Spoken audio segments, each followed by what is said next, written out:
Good morning friends, welcome to my channel again which is online academy. आज हम लोग chapter number 6 science combustion and flame का part 3 लेके आ गए हैं। आज हम लोग यहाँ से स्टार्ट करने वाले हैं। Do this experiences tell you that different substances catch fire at different temperatures. तो इसमें बोला है कि एक्सपीरियंस कीजिए कि कैसे अलग अलग सब्सटेंस अलग अलग टेम्परेचर पे बर्न होते हैं। तो ये देखिए यहाँ पर एक क्वेश्चन का आंसर दिया हुआ है। क्या दिया हुआ है?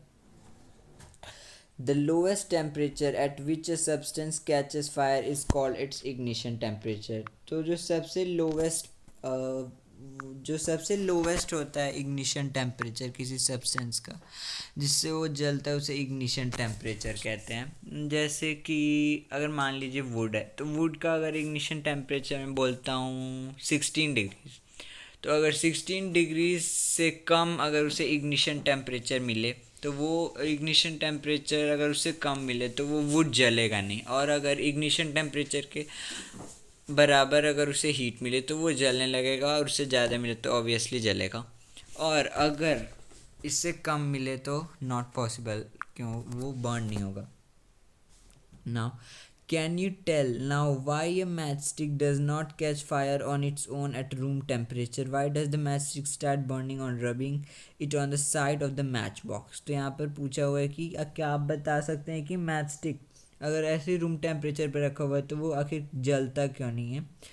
तो जैसा कि मैंने बोला, किसी भी ऑब्जेक्ट को बर्न करने के लिए उसका एक अपना इग्निशन टेम्परेचर होता है। तो जब तक मैच स्टिक के फॉस्फोरस जो उसकी टिप पे होती है, जो ब्राउन कलर की फॉस्फोरस, जब तक उसको अपना इग्निशन टेम्परेचर नहीं मिलेगा, जो कि हम स्ट्राइक करते हैं जब मैच बॉक्स पे मैच स्टिक को, वो उससे उसे अपना इग्निशन टेम्परेचर मिलता है, जिससे वो बर्न होना शुरू हो जाती है। जबकि रूम टेम्परेचर पे ऐसा नहीं होता है, उसे अपनी इग्निशन टेम्परेचर नहीं मिलते जिससे वो बर्न होना शुरू हो।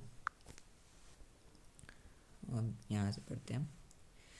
Okay, the history of the match stick is very old, more than 5000 years ago.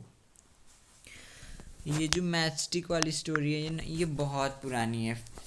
5000 साल पहले small pieces of pine wood dipped in sulphur were used as matches in ancient Egypt. तो क्या बोला हुआ है यहाँ पे, जो मैच स्टिक है वो उसकी कहानी बहुत पुरानी है, 5000 साल पहले। एगो यानी पहले। Small pieces of pine would के स्मॉल पीसेस को सल्फर में डिप करके यूज़ किया जाता था एंशंट इजिप्ट में। The modern safety match was developed only about 200 years ago. जो हम लोग मॉडर्न वो मैच स्टिक यूज़ करते हैं जिसकी टिप पे फॉस्फोरस लगी हुई होती है, वो सिर्फ 200 साल पहले ही डेवलप हुआ है। A mixture of anatomy trisulphide potassium chlorate and white phosphorus with some glue and starch was applied on the head of a match made of suitable wood। क्या बोला है, जो मॉडर्न हमारी आज के ज़माने की जो मैचस्टिक है उसमें एनेट्रोमी ट्राइसल्फाइड, पोटेशियम क्लोरेट और वाइट फॉस्फोरस लगी हुई होती है, जिससे हम हमें स्ट्राइक करते हैं। और सम ग्लू, कुछ ग्लू भी लगा हुआ होता है। एंड स्टार्च भी होता है, was applied on the head of matchstick made of suitable wood से जो बनी हुई होती। When struck against a rough surface, क्या बोला है, जब हम उसे रफ सरफेस पे स्ट्राइक करेंगे, जब हम उसे रफ सरफेस पे स्ट्राइक करेंगे, जैसे हम मैचस्टिक को बर्न करने के लिए स्ट्रक करते हैं, white phosphorus white phosphorus got ignited due to the heat of friction. तो क्या होता है, जब हम स्ट्राइक करते हैं तो उसे अपना इग्निशन टेम्परेचर मिल जाता है, इग्नाइटेड। इग्निशन टेम्परेचर मिलने की वजह से वो हीट हो जाता है, फ्रिक्शन की वजह से जो फ्रिक्शन हीट प्रोड्यूस करता है उससे वो बर्न होना शुरू हो जाता है। This started the combustion of the match, मतलब मैच स्टिक, जो हमें माचिस की तिल्ली है, उससे इग्निशन टेम्परेचर मिलते ही उसमें कम्बशन टेक प्लेस हो जाती है। कम्बशन यानी जिसमें कोई भी सब्सटेंस बर्न हो। However, white phosphorus proved to be dangerous both for the workers involved in Hyundai manufacturing। लेकिन क्या बोला हुआ है यहाँ पे, बोला हुआ है वो, अगर ये लेकिन मैस्टिक ये वर्कर्स और इनके लिए बहुत ही proved to be dangerous है both for the workers involved in the manufacturing of matches for the users. ये जो फॉस्फोरस है ये जब फैक्ट्री में बनता है तो वहाँ पे जो वर्कर्स काम करते हैं उनके लिए भी डेंजरस है और जो लोग इसे यूज़ करते हैं उनके लिए भी डेंजरस है. These days the head of the safety match contains only antimony trisulfide and potassium chlorate. जैसे कि मैंने बताया ये डेंजरस होता है वाइट फॉस्फोरस. सो आजकल के ज़माने वाली मैच स्टिक में सिर्फ एनाटॉमी ट्राइसल्फाइड और पोटेशियम क्लोरेट होता है. जैसे हम लोग the rubbing surface as powdered glass red ये जो उसकी जहाँ पे हम लोग वाइट फॉस्फोरस यूज़ करते थे अब उसकी जगह पे पाउडर्ड ग्लास आ गया यूज़ करने के लिए जिससे हम रब करें. And a little red phosphorus और वाइट फॉस्फोरस की जगह हम लोग थोड़ा सा रेड फॉस्फोरस ले आए which is much less dangerous जो कि वाइट फॉस्फोरस से कुछ नहीं थोड़ी ज़्यादा ही कम डेंजरस है. Okay. When the matchstick is struck against the rubbing surface, जो मैचस्टिक है ये मान लीजिए मैचस्टिक का बॉक्स ब्रांड लिख देते हैं जैसे एम्स. और ये जो इसका स्ट्रकिंग सरफेस है इस पर हम जब मैचस्टिक स्ट्रक करेंगे तो उसके आगे क्या लिखा हुआ है some red phosphorus get converted into white phosphorus. जो रेड फॉस्फोरस हम लोग यूज़ करते हैं वो वाइट फॉस्फोरस में चेंज होने लगता है. Okay, white phosphorus. This immediately reacts with potassium chlorate in the matchstick head to produce enough heat to ignite antimony trisulfate and start the combustion. तो ये इमीडिएटली रिएक्ट करता है जब ये वाइट फॉस्फोरस बनता है तो ये इमीडिएटली रिएक्ट करता है किसके साथ पोटेशियम क्लोरेट जो कि हमारा मैचस्टिक में यूज़ होता है. पोटेशियम क्लोरेट के साथ रिएक्ट होता है जो कि मैचस्टिक के हेड में होता है जहाँ से हम लोग स्ट्रक करते हैं टू प्रोड्यूस एनफ हीट जिससे कि एनफ हीट प्रोड्यूस हो उसे अपना इग्निशन टेम्परेचर मिले टू इग्नाइट एनाटॉमी ट्राइसल्फाइड और वो एनाटॉमी ट्राइसल्फाइड को भी बर्न करने के लिए वो इमीडिएटली रिएक्ट करता है पोटेशियम क्लोरेट से एंड स्टार्ट द कंबशन और बर्न करने के बाद से कंबशन स्टार्ट हो जाती है. इतना क्लियर है. चलिए तो फिर अपने नेक्स्ट स्लाइड पे चलते हैं. ये आ गया मैं नेक्स्ट स्लाइड. कुछ मिस तो नहीं हो रहा. ये मिस हो रहा. चलिए ये पढ़ लेते हैं. मिस हो गया. We find that a combustible substance cannot catch fire or burn as long as its temperature is lower than its ignition temperature. जैसा कि मैंने आपको बोला था क्या लिखा हुआ है we find that a combustible substance cannot catch fire or burn as long as its temperature is lower than its ignition temperature. क्या बोल रहा है जैसे कि मैंने पहले बोला था अगर किसी सब्सटेंस को उसका इग्निशन टेम्परेचर ना मिले तो फिर उसमें आग लग नहीं सकती है क्योंकि उसे अपना इग्निशन टेम्परेचर नहीं मिल रहा है. इग्निशन टेम्परेचर उसके इग्निशन टेम्परेचर से कम है इसीलिए उसमें फायर नहीं लगेगी. इस बड़े से सेंटेंस का ये छोटा सा मतलब है. यहाँ से स्टार्ट करते हैं. Have you ever seen cooking oil catching fire when a frying pan is kept for long on a burning stove. क्या आपने कभी देखा है किसी कुकिंग ऑयल को जलते हुए अगर उसे ज़्यादा देर तक गैस के ऊपर छोड़ दिया जाए. Kerosene oil and would do not catch fire on their own at room temperature.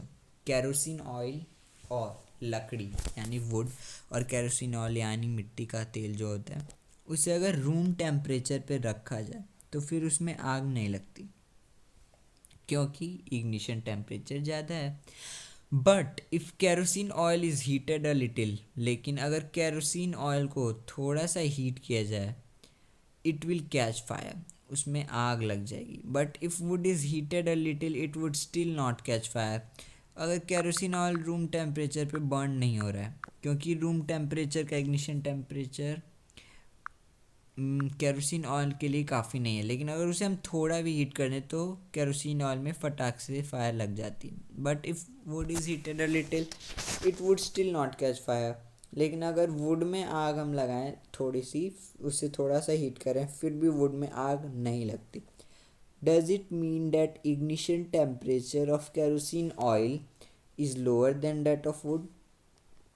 क्या इसका मतलब ये है कि इग्निशन टेम्परेचर केरोसिन ऑयल का ignition temperature would say lower है? यस, ऑफ कोर्स लोअर है, क्योंकि केरोसिन ऑयल में जल्दी से आग लग जा रही है और on the other hand wood में आग नहीं लग रही. Does it mean that we need to take special care in storing kerosene oil? क्या इसका मतलब ये हुआ कि केरोसिन ऑयल को स्टोर करने में स्टोर करने के लिए हमें स्पेशल केयर करनी पड़ेगी?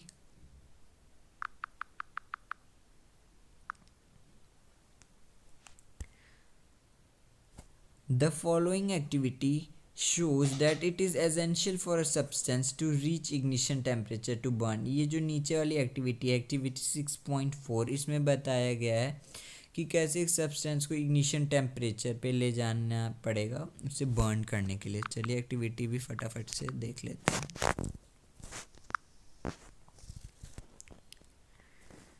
ओके, कैशवट, ये बहुत be careful while handling burning candle. Burning candle को हैंडल करते समय केयरफुल रहना पड़ेगा. ये हो गया. अब हमें क्या करना है एक्टिविटी में? Make 2 paper cups by folding a sheet of paper. 2 paper cup बनाने हैं हमें शीट को फोल्ड करके. Pour about 50 millilitre of water in one of the cups. इन दोनों कप में से किसी में भी आप 50 मिलीलीटर पानी ले लीजिए. जैसे मैंने इस वाले कप में मैंने 50 मिलीलीटर पानी ले लिया. Heat both the cup separately with a candle. ये देखिए यहाँ पर एक कैंडल है. This is a candle. तो इस कैंडल पे आपको सेपरेटली, एक पे 50 मिलीलीटर वाला वाटर वाला और एक पे हमें एम्प्टी बर्न करना है. Empty candle, empty paper cup. What do you observe? आपने क्या ऑब्जर्व किया इस एक्टिविटी से? आपने ऑब्जर्व क्या किया? Let's see. Heating water in a paper cup. ये एक्टिविटी क्या दिखा रही है? पाप पेपर कप को वाटर से हीट करने की. ये रहा वाटर हमारा, दिस इज वाटर. ये रहे पेपर कप्स और ये रहा हमारा candle. Okay, what happens to the empty paper cup? Empty paper cup के साथ क्या हुआ? What happens to the paper cup with water? Does water in this cup become hot? तो इसका आंसर मैं बताता हूँ. इसका आंसर ये होगा कि एम्प्टी पेपर कप जो है उसका इग्निशन टेम्परेचर जो वाटर वाले जो पेपर कप है उससे कम है, क्योंकि ये जो पेपर कप है इसे थोड़ा भी हीट करने पे आप देखेंगे फटाक से फायर लग जाएगी.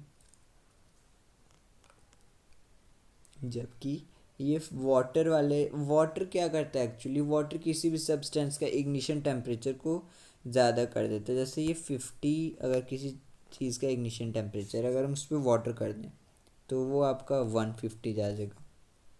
तो फिर 50 से काम नहीं बनेगा, हमें 150 ही उसे इग्निशन टेम्परेचर देना पड़ेगा अगर वाटर हमने डाल दिया.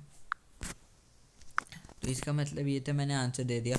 और does water in this cup become hot? क्या ये कप में जो पानी है वो गर्म हो जाएगा? तो यस, ऑब्वियसली होगा, लेकिन पेपर कप बर्न नहीं होगा. मैंने ये एक्टिविटी ट्राई की है इसलिए मैं आपको बता रहा हूँ, और आप इसे अपने घर पे ट्राई कर सकते हैं, लेकिन be careful about that. Be careful while handling burn. Okay, ये हमारी स्लाइड कंप्लीट हो गई. Now let's move to the next slide.